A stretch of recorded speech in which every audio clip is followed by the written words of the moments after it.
everyone, it's Emily here from Phoenix Gateway, and I'm here to bring you your weekly read from the 3rd to the 10th of November.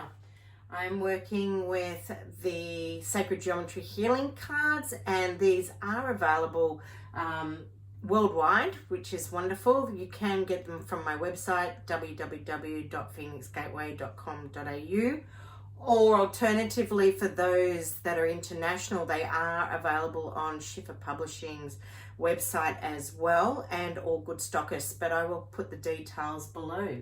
Okay, so let's start the reading for the week. So you also know that this week, the readings that I do are general readings, so they may not resonate with everyone, and that's okay. So you can take it or leave it. And let's see what comes through. Too many cards, so I'm just going to put them back. Just while we're waiting for a card to come through, there are 2 editions, the first and the second edition. There are still a few decks left in the first edition, and they also are available from the website. Okay, can we have cards for the week, please? A reading for the week, reading for the week, reading for the week. Wow, so it doesn't seem like there wants to be any cards that want to come float out for us. Come on. Can I please have some cards so we can do a reading for this week from the 3rd till the 10th of November? 3rd to the 10th of November. 3rd to the 10th of November. Can I have some cards for the week? Okay, love it. I'm going to take it, Clarity, or Star card. Star is up for the sign of Aquarius, because I always compare it to the Rider-Waite or the Tarot deck, and a Star card. It is definitely about staying clear and focused on what it is that you are bringing forward into your life at the moment. You know, we're all going through such significant changes within our lives and on all different levels of our life, and it's about being able to manifest our dreams and actually bring, as we visualize, we materialize, as I do say.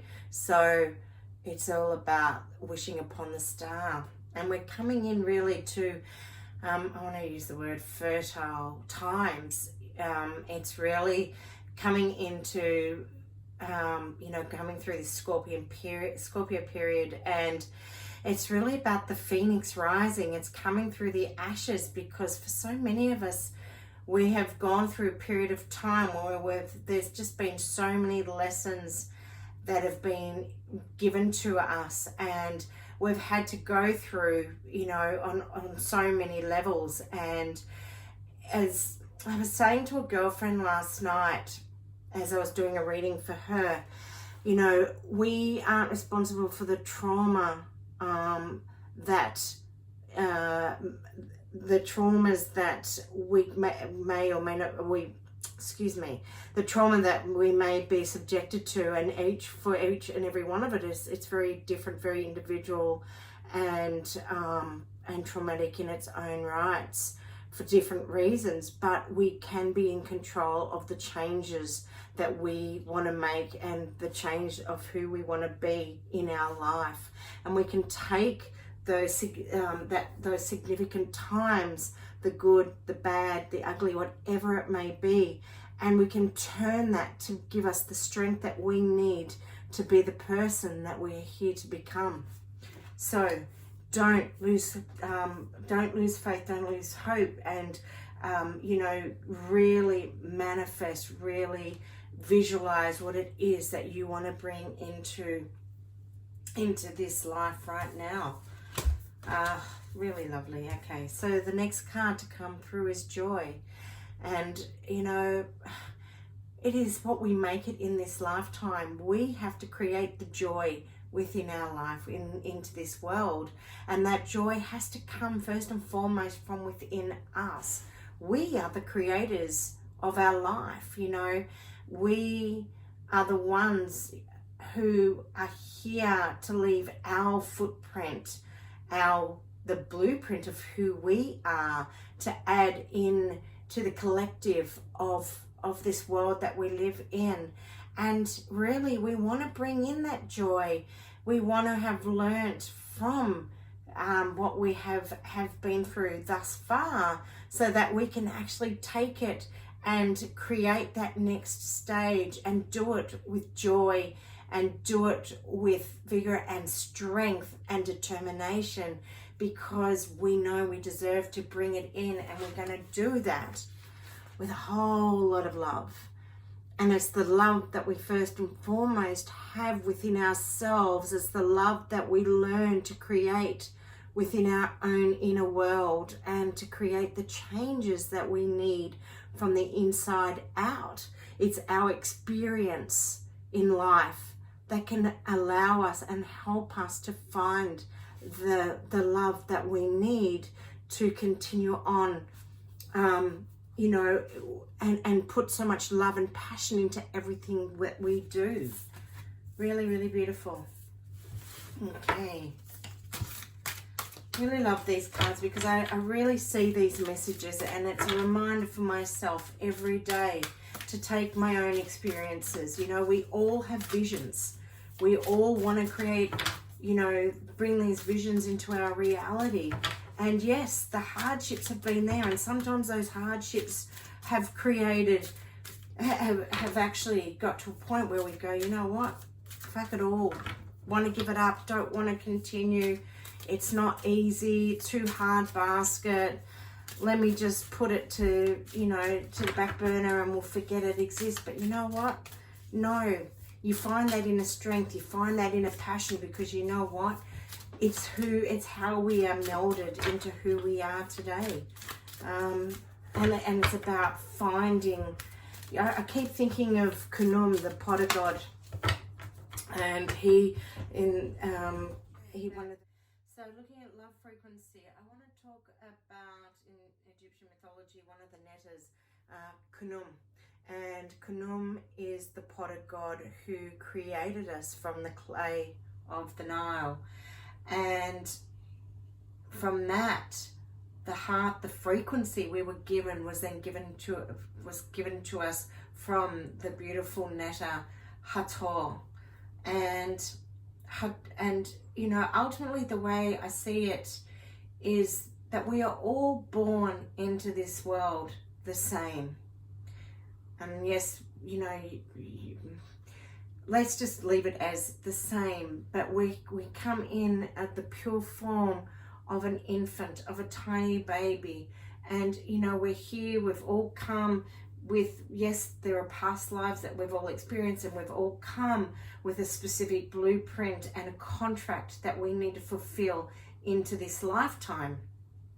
And you know, as I said right at the beginning, and I'm not sure why it's all coming up, but it is, and that's okay, so let's discuss it.